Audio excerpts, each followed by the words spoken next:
Cette configuration est un schéma de traitement complet comprenant l'alimentation, le système de concassage, le système de broyage, le pré-traitement de lixiviation, le traitement de lixiviation et d'adsorption sur charbon actif, la désorption du charbon chargé en or et l'étape électrolytique et le système de recyclage des eaux résiduaires. 1. Système d'alimentation. Plus concassage. La pierre d'or brute alimente une grande trémie via une excavatrice ou une chargeuse sur pneu.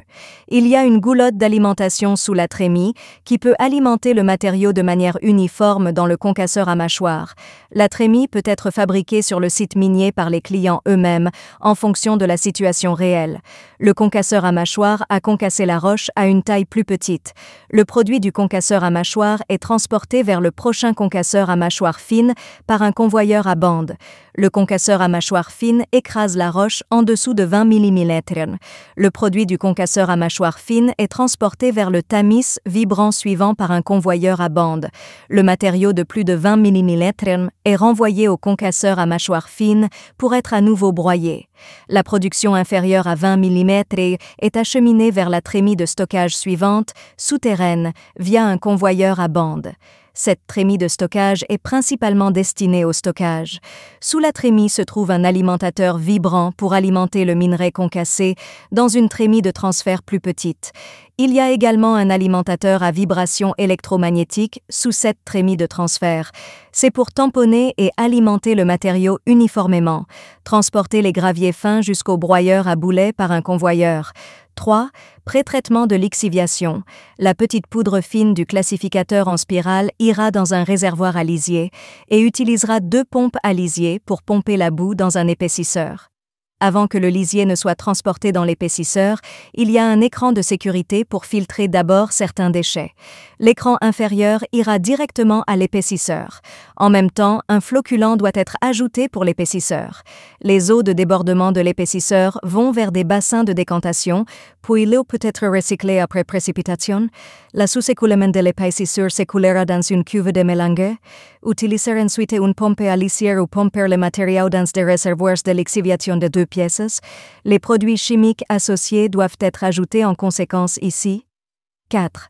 Traitement de lixiviation et d'adsorption sur charbon actif, réservoir d'agitation de pré-lixiviation à double turbine, 2 pièces, puis la boue ira dans les réservoirs d'adsorption de lixiviation, 7 pièces suivant avec ventilateur de carbone et de racine.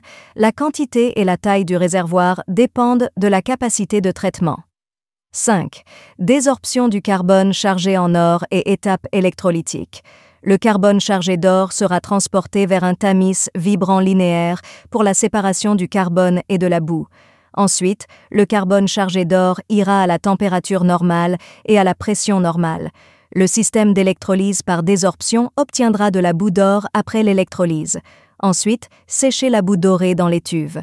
Enfin, utilisez un four de fusion d'or pour faire fondre le lingot d'or. 6. Système de recyclage des eaux résiduaires. Les résidus provenant des réservoirs d'agitation et d'adsorption de lixiviation seront d'abord envoyés vers un tamis vibrant linéaire pour cribler les déchets. Les matériaux de sous-écran vont au réservoir étang sous, puis pompent vers un grand épaississeur à cône pour obtenir une densité appropriée avant la filtration. Utilisez ensuite une pompe à lisier à haute pression pour alimenter la boue de l'épaississeur vers la machine de filtre-presse à plaque pour filtrer et recycler l'eau.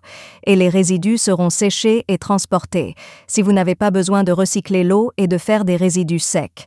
Tout d'abord, mettez un peu de poudre de blanchiment dans le réservoir de boue de résidus pour traiter les produits chimiques acides.